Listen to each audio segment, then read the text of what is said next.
Good afternoon. This is Wednesday, March the 8th, according to calendar of Pope Gregory. And we know this, that it's called March the 8th, and the year is 2017. From that calendar and from that time count that has been normalized across the planet, even to the point where when we speak of time and time zones across the planet, the time zones that are designated from the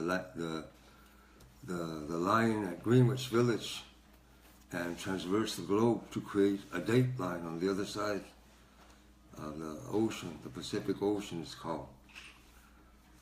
It's called 2017, the number of years since a certain event which is totally fictitious. The march itself is named because of the god of war, the Mars, the planet Mars, which was considered the god of war for the Romans, no? And so the calendar before Gregory was called the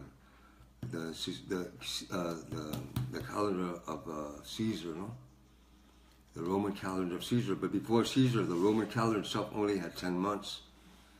And if I was to give you a number, 10, 12, 1,492, you could probably make sense of it. Because the number 10 would have been called December at that calendar. But when Caesar took hold of that same calendar, they added 2 months. They added January and February. They added 31 more days because it was a big mess. It wasn't scientific at all. And so when they added those 2 days, the 10th month, which was December, became the 12th month, and the 10th month is the 8th month then was now known as October. So when I say 10, 12, 1,492, I could say 3, 8, 2017. You see what I'm saying? October the 12th, 1492. So why is this relevant? Because tomorrow morning at dawn, and tomorrow at midday, and again tomorrow at sunset, we will be communicating a message to the gatherings taking place in the capital city of the Town Destroyer. The Town Destroyer. The Town Destroyer that's named after the district of this fellow called Columbus, no? Columbus, who got here on that 10/12/1492, right?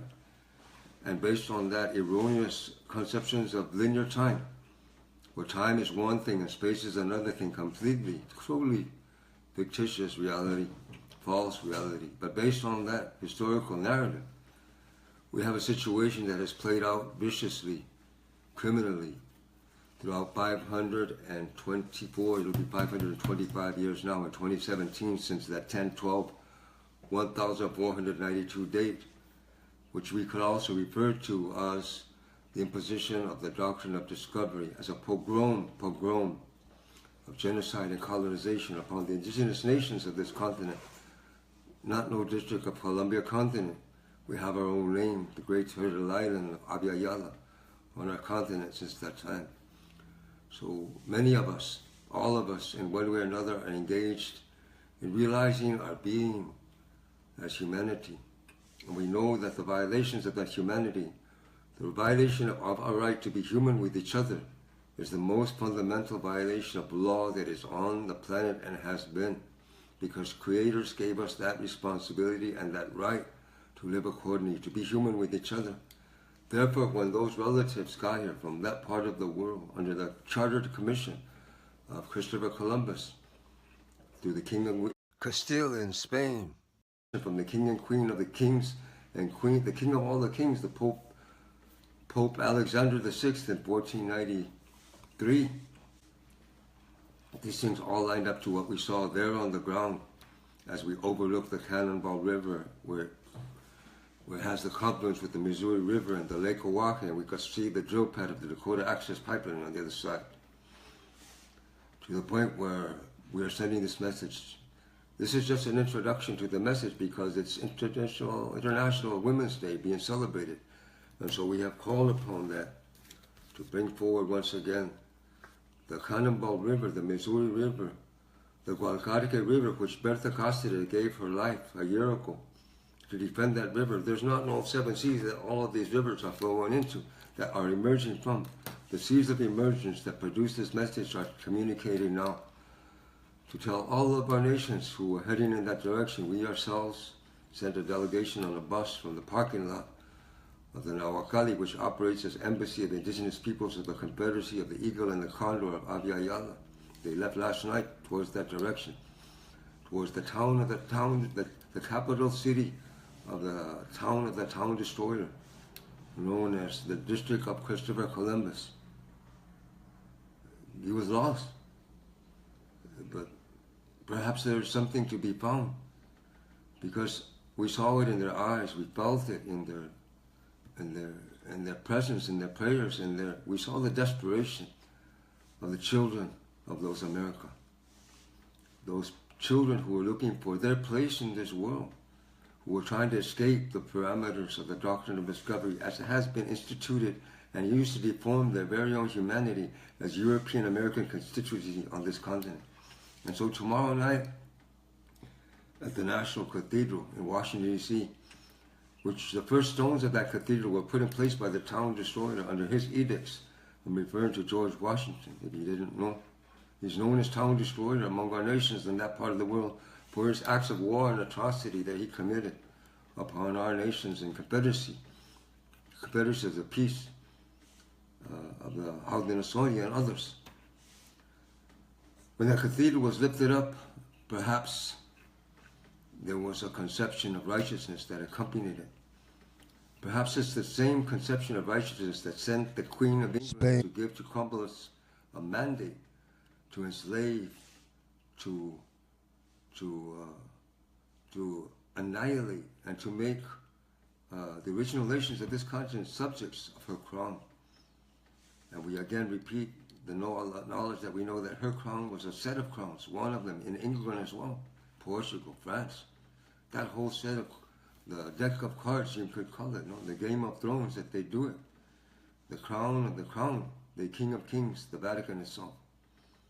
All of these things have yet to be corrected. They have yet to be justified in the law of rule of law, because we're not having the rule of law. The permit that was given to Dakota Access Pipeline by President Trump is not an example of the rule of law. It's an example of the law of the rulers.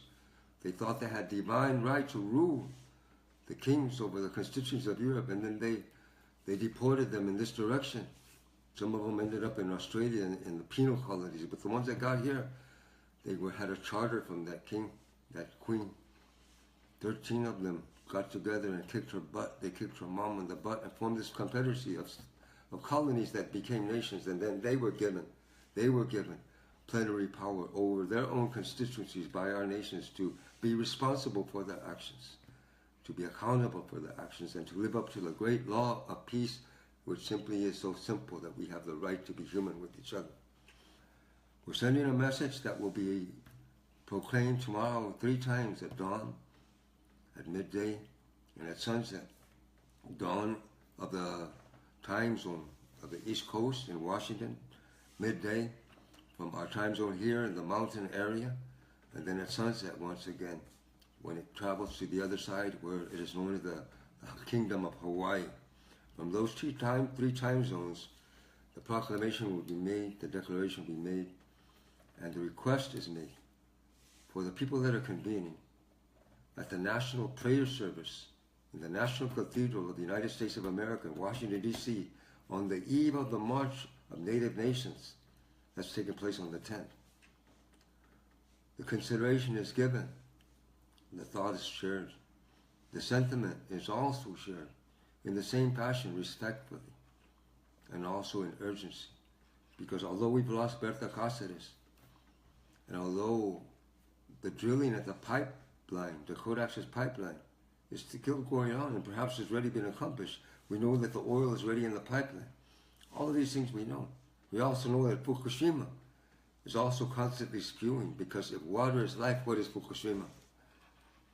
So all of these issues tell us that you may have an alternative fact that you believe to be true. You may have an alternative name for this continent based on Columbus and on his district and on his town destroyer political designations.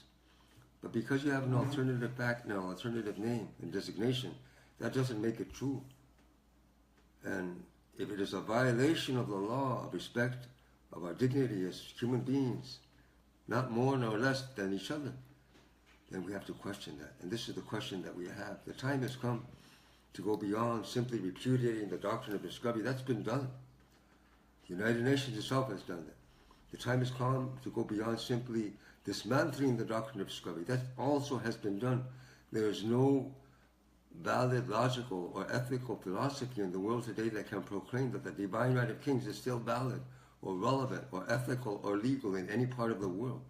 But the designation of that divine right, which was transcribed to the states of the republics of the Americas, that's what's still in question. And who is going to raise that question? We've been raising it all along, not only as a question, but as a quest, because we believe that you are also human beings like us. We know this, we see it, we believe it. Time is to act accordingly now, beyond simply repudiating the doctrine of discovery, beyond simply dismantling. The time has come to supersede that doctrine. We're speaking about time. We're speaking about not space, but Mother Earth. Time is not money. Space is not property. We live in an integrity of experiences that tells us the time is now. The time is now. Time is now. Territorial integrity of Mother Earth. World Water Defender Nations. World Water Defender Nations warriors. The time is now to come back into the field. And the field was never a line. There's a big difference there. It's not a flat world. Columbus, if he thought that, he was also mistaken. The world is not flat. And the front line is not a line. It's a field of battle that begins from the power of the Creator's vision of who and what we are, and who and what we are meant to be, who we've been, and who we are still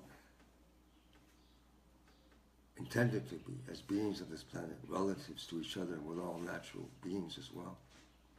So this message goes to those convening at the national capital of the town destroyer, what I said, Washington, D.C., the district of the colonizer, to make sure that the message comes forward once again, as always been done every day and night for 525 years. We receive you, we welcome you as relatives and brothers, but we do not subscribe to the theory of domination that we're under your domain, under your citizenship or nationality.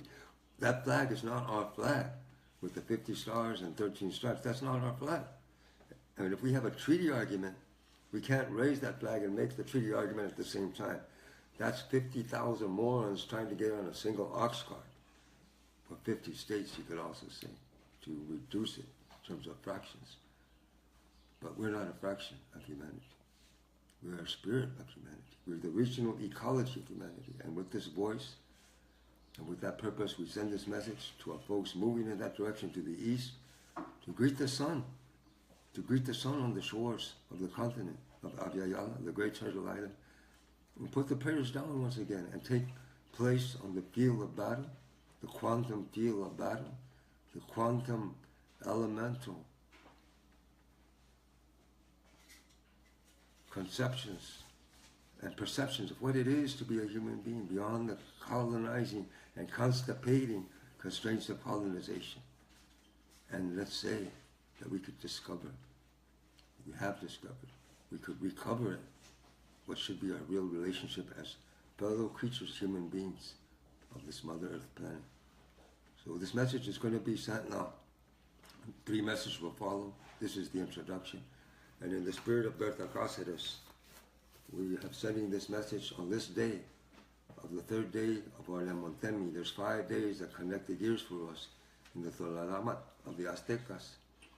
And this is the 3rd day. This is the pivot day where we will shift from one to the other and emerge in 2 more days into our new cycle of years that we have, the Shiwi, the sacred cycle of the sacred serpent of the counts of time that belong to us, that we belong to as the original nations of Mother Earth, the water dependent nations of Samanawak.